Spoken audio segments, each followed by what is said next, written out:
बिस्मिल्लाहिर्रहमानिर्रहीम। अस्सलाम वालेकुम प्यारे दोस्तों, अल्लाह ताला ने इस दुनिया में हर मखलूक को बड़े मकसद और खूबसूरती के साथ बनाया है। इंसान और जिन्नात भी उसी की बनाई हुई मखलूक है। कई बार लोग सोचते हैं कि जिन्नात शादी नहीं करते, लेकिन सच्चाई यह है कि जिन्नात ना सिर्फ शादी करते हैं बल्कि उनके बच्चे भी होते हैं, जैसे इंसान में होता है। यह सच है कि जिन्नात का निकाह भी इंसानों की तरह होता है और उनकी शादी का तरीका भी इंसानों जैसा ही होता है। मुसलमानों के तमाम फिरके जिन्नात के मौजूदगी को मानते हैं और साथ ही कुफर और अहले किताब भी जिन्नात के मौजूदगी को सच मानते हैं। अरब के मुशरिक और दूसरे तमाम फिरके भी जिन्नात के वजूद यानी मौजूदगी को मानते हैं। इस वीडियो में हम जानेंगे कि जिन्नात कैसे शादी करते हैं और उनकी शादी में क्या कुछ खास होता है। इसके साथ ही हम आपको एक दिलचस्प कहानी सुनाएंगे जिसमें एक मौलवी साहब ने गलती से जिन्नात का निकाह पढ़ा दिया। फिर जिन्नातों ने उनके साथ क्या किया, यह कहानी सुनकर आपकी रूह कांप जाएगी। तो दोस्तों, इस वीडियो को लाइक करें और इसे आखिर तक जरूर देखें। तो चलिए शुरू करते हैं।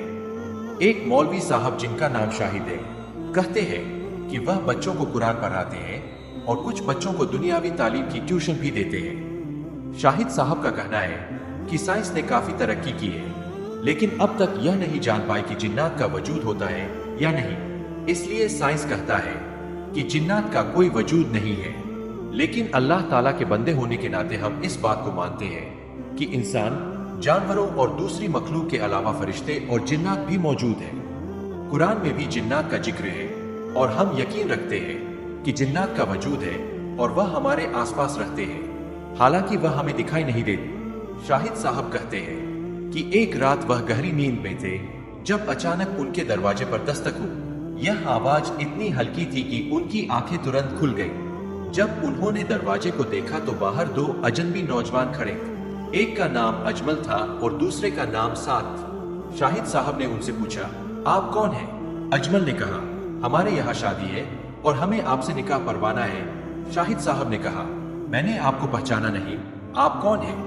अजमल ने कहा, हम पास के गांव से आए हैं। फिर शाहिद साहब उनके साथ चलने के लिए तैयार हो गए। रास्ते में शाहिद साहब ने महसूस किया कि यह रास्ता सही नहीं है, लेकिन फिर भी वे उन दोनों के साथ चलते गए। कुछ देर बाद वे एक मैदान में पहुंचे जहां शादियों के लिए जगह बनाई गई थी। शाहिद साहब ने देखा कि वह सब अजनबी थे और उन्हें अजीब सा महसूस हुआ। निकाह हुआ।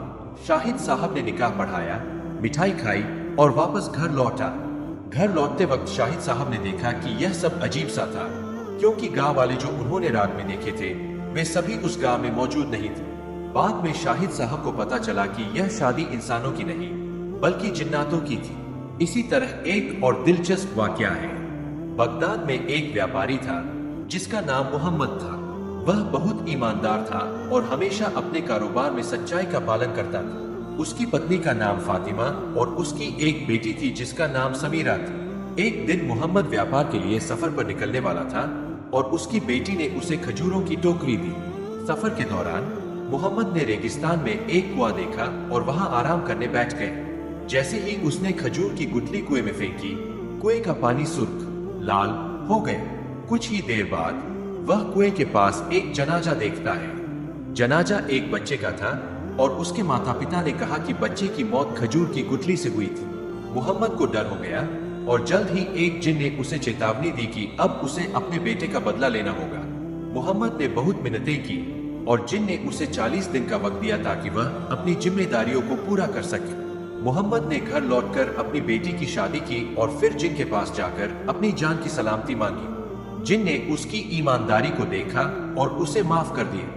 मोहम्मद ने जिन से वादा किया था कि वह अपनी जिम्मेदारियों को निभाएगा और इस प्रकार उसे बचा लिया गया। दोस्तों, इन कहानियों से हमें यह सीखने को मिलता है कि सच्चाई, ईमानदारी